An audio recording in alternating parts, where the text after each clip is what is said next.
Hello दोस्तों, मैं आहियां तव्हांजो दोस्त फरहान जमाली। तव्हां ॾिसिया मुंहिंजो यूट्यूब चैनल सिंधी एक्सपर्ट। दोस्तों, ॻाल्हि कंदासीं सिंध जे मशहूरु फ़नकार मुमताज़ मौलाई जे बारे में। दोस्तों, केतिरनि ॾींहंनि खां ई हली रहियो आहे त मुमताज़ मौलाई जी अॻूणी घरवारी ज़रीना बलोच मुमताज़ मौलाई ते कूड़ा इल्ज़ाम हया आहिनि। उन खां पोइ मुमताज़ मौलाई जे परस्तारनि एहतजाज कयो आहे। ॾिसूं था ही वीडियो उन्हनि जे परस्तारनि छा चयो आहे। हलूं था वीडियो जी तरफ़। असांजो भाउ मुमताज़ मौलाई गैरतमंद चांडियो आहे। सिंध जो गैरतमंद हिलाली पुटु आहे, जंहिंखे 10-15-20 सालनि खां ब्लैकमेल कयो थो वञे, कॾहिं माई जे हिसाब सां, कॾहिं ॿिए हिसाब सां। ऐं हुन खां इहो हिकिड़ो मंथरियूं ऐं भता था पिया घुरनि।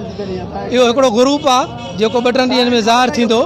इहो ग्रुप स्क्रीन ते ईंदो। इन जे पोयां लॻल आहिनि साफ़ी बिरादरान ऐं ॿिया। उन्हनि खे अर्ज़ु कयो आहे अलाह कंदो 2-3 ॾींहंनि में स्क्रीन ते अची वेंदा।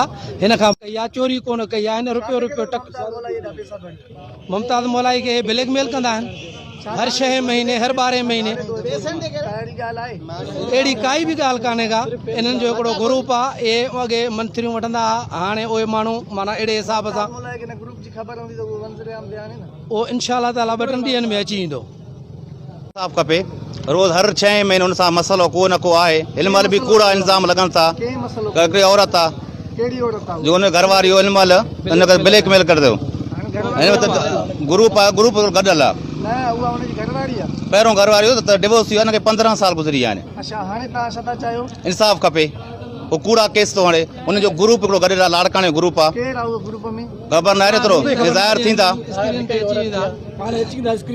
ब्लैकमेलर ग्रुप आहे जेको बार बार मुमताज़ मौलाई खे तंग करे रहियो आहे। 15-20 सालनि खां वठी उनखे हिकु औरत आहे जेके तलाक मिलियल आहे, मुंडे में ज़ाल हुनजो, उनखे तलाक मिलियल आहे। बार बार उनखे तंग कयो थो वञे, असांखे पैसा ॾे न त असां तुंहिंजा ॿार खणाईंदासीं। तुंहिंजनि ॿार, उनजा ॿार नंढड़ा आहिनि, स्कूल पढ़ंदा आहिनि। हुननि खे बार बार धमकियूं नथो वञे, असां तुंहिंजा ॿार खणाईंदासीं। उहो ज़ाल हुयो, उहो सरासर ग़लति आहे ॻाल्हि। उनखे तलाक मिली वियो आहे। अॻ में ज़ाल हुयो, हाणे ज़ाल न आहे। उहो